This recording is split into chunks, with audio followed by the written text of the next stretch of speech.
iconic, long, difficult, mean. There are a lot of words you can use to describe each and every level in Classic Doom. Whether you love or hate the experiences within each of those levels, there's no denying that many of them leave an impression for better or worse. But when it comes to the original Ultimate Doom, there's one level that really stands out for me, and not for the best reasons, because it only elicits one word from me when I think about it: forgettable. It's a level that a lot of players don't even reach when playing through Classic Doom. This isn't helped by its position as a secret level, which means that a lot of players will never even reach it to play it in the first place. But even those who have reached it have very little to say about the experience overall. I'm talking about Thy Flesh Consumed secret level, Fear. Even compared to other secret levels in Ultimate Doom, it really fails to leave any kind of lasting impression. Military base is pretty simple, but it has an interesting layout that leads to some fun encounters. Fortress of Mystery may be short, but it has a hugely unique encounter at its core that the player is forced to deal with. The Warrens is a huge gimmick level, but it's one that stands out uniquely among classic Doom levels and is really fun to experience the first time around. Fear, on the other hand, doesn't really have all that much to shout about. It feels like a very bog standard base level slapped into an episode where tech bases really aren't all that prevalent. It sticks out like a sore thumb among Romero's more gothic-inspired Thy Flesh Consumed, but this doesn't necessarily make the level bad. Playing through the level is a very standard Doom affair. You're greeted by a huge swarm of enemies at the starter level, where you're forced to encounter them head-on, or find a hiding place from the onslaught. Once you make your way out of the opening area, you'll find yourself encountering a Baron of Hell inside a cage. The room surrounding it appears to be a very large cavern with enemies coming from all sides to try and take you out. This is probably the highlight of the level, as it's the area where you feel most vulnerable. Charging straight into this room will lead to you losing your health very quickly, whereas taking the time to plot your course around it, taking out enemies and clearing the way forward is probably the best way to survive. To the south of the map, there's a large courtyard area with water, buildings around the outside, and a chain gun placed suspiciously close to some teleporters that look like they're going to be bringing through the hordes of hell for you to face down.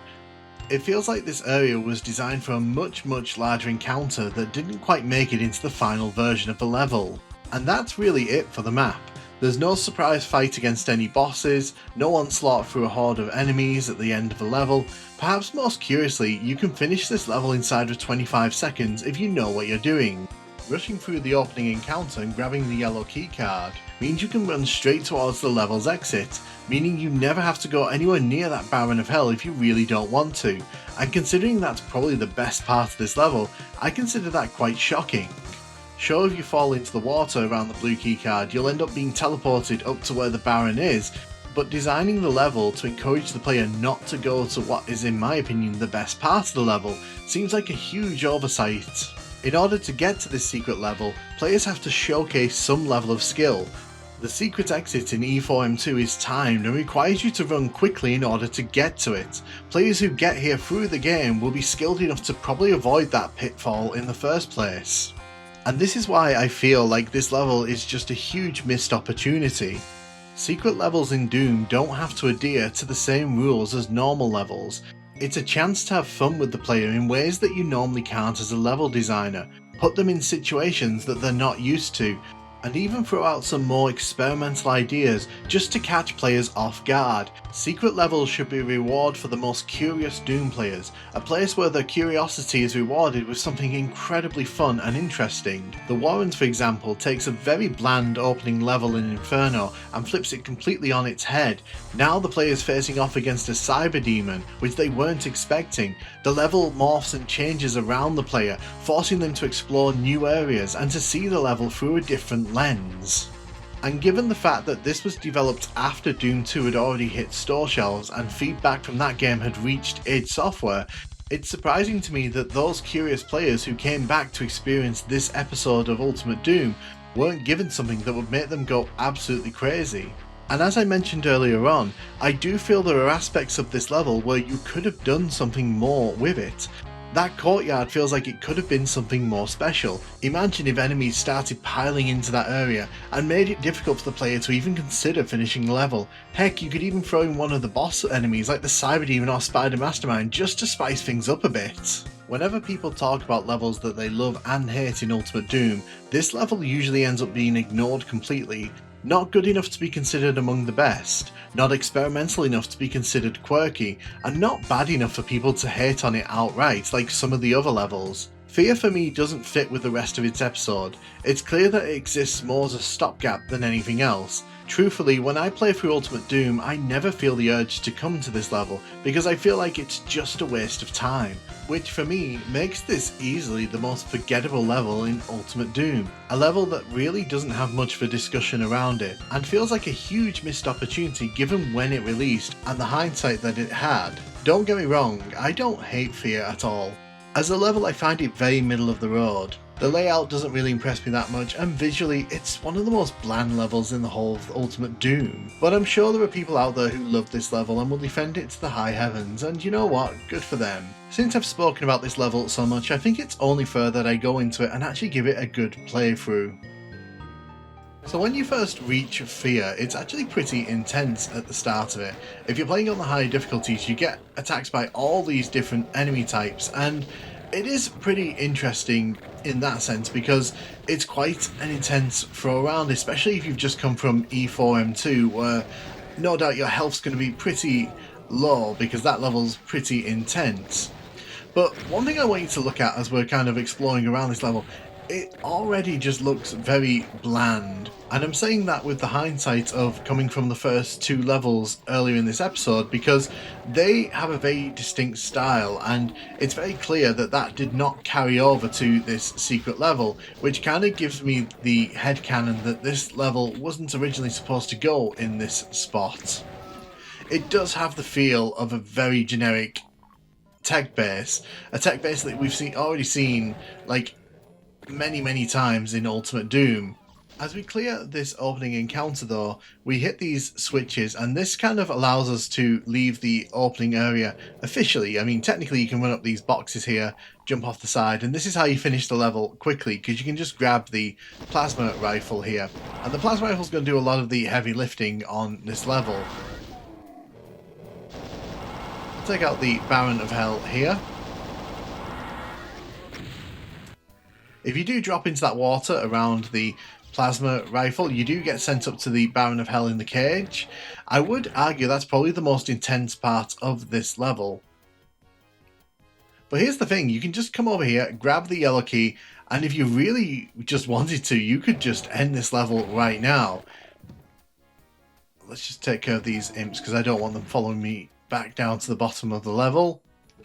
All you have to do is go through this door here, and the exit's pretty much a straight path from here. You can see we can look out on the courtyard that I mentioned earlier on. It's a nice looking area, don't get me wrong, it actually does look pretty nice for a Doom Engine outdoor area, but the thing is, there's not much going on out there, so you're not really going to be paying that much attention to it. As you can see, I'm making my way here. We could have already gone inside the exit. Grabbing the yellow key basically signals the end of the level here.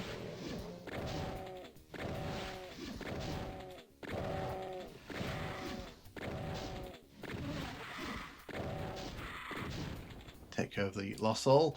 And that's pretty much it for the level. If you were just here to get through as quickly as you can, just hit the switch there and you're done. And I've played it in this way very specifically because I wanted to showcase that there's no reason at all to go to the north side of the level where the Baron of Hell is. And a lot of effort's obviously been put into the top part of this level here, so it's very surprising to me that it was designed in such a way to let you sort of skip over it. In my opinion, the yellow key is in the wrong place. I feel that it should probably be in this section of the level. I also kind of don't get these metal structures here. I'm guessing that it was done because, like, oh, I have a bit of time, I can sort of make it throw a bit of fidelity into there. But it doesn't look particularly nice. Maybe I'm reaching on that one, but I just don't think that much of it. You can see here we're in the courtyard area. Nothing happens when we collect the chain gun. It would have been so cool if you grabbed the chain gun there and something happened, like an enemy spawned in. I'm not saying a cyber demon, but you know, it would have been fitting for the secret level of the 4th episode of Ultimate Doom. You saw the central area with the Baron, but I always recommend going on the outside of the level here because it allows you to take out all the enemies as you're making your way around.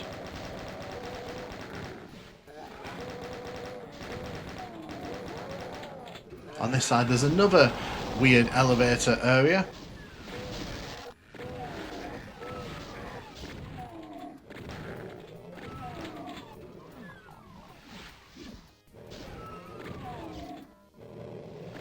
And don't get me wrong, I understand that it's meant to be a trap. If you fall down in that opening area into the water, you're going to end up in that cage with that Baron. And sure, but like I said earlier on, the thing is, to get to this level, there is a skill ceiling because you actually have to show some skill to get here. You don't just end up here by accident. So I imagine a lot of players wouldn't be silly enough to fall into the water. It feels like a very novice trap for a level where clearly novices are not going to end up. And as you saw with that teleporter there, you can actually go across the level. So you end up in this situation where you don't even have to really go exploring in between. You can just kind of teleport wherever you need to be. As said, I just feel that there are aspects to this level that feel very underwhelming, especially when you consider the context of how it was made.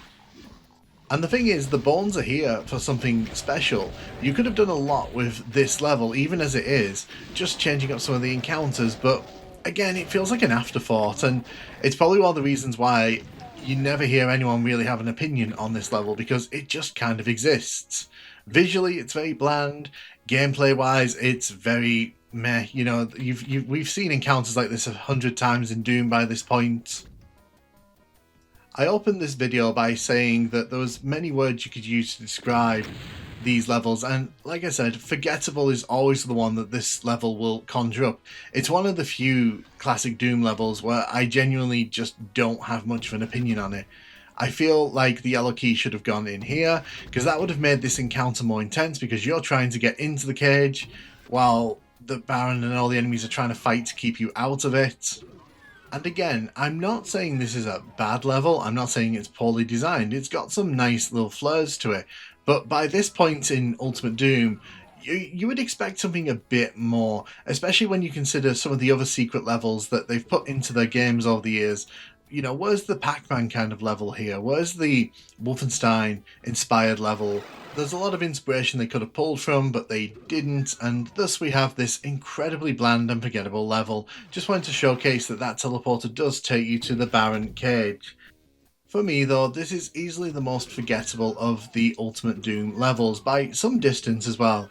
Even the levels I really don't like, at least I have an impression of them, and at least I have an opinion to give on them.